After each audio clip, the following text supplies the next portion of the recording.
This is part 2 of a 2-part series about the blame game.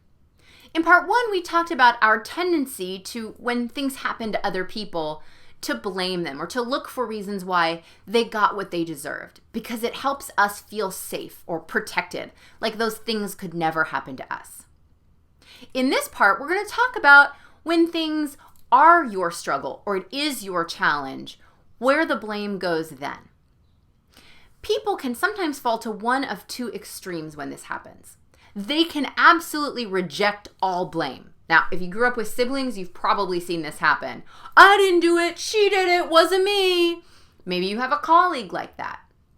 Obviously, when people reject all of the blame, that they had nothing to do with it, then they're not learning from their mistakes. Now, on the other end of the spectrum, sometimes when people are stuck in a tough situation, they take all of the blame. They heap the blame on themselves. They create this self-blame. And that can be dangerous too. The truth is that there are a few things in life that may not be your fault at all. And there are some things in life that maybe are all your fault. But most things lie somewhere in the middle. So your reaction should be somewhere in the middle.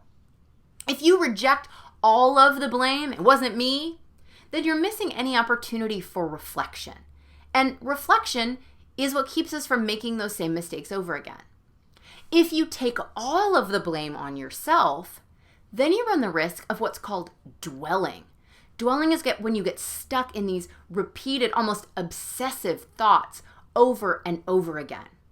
The right way to respond is somewhere in the middle. You want a little bit of reflection without dwelling. So your response is somewhere in the middle. When we can reflect without dwelling, then we give ourselves the opportunity, the best opportunity, to solve the problem, to hopefully prevent similar problems from happening in the future, and ultimately to put it behind us and move on.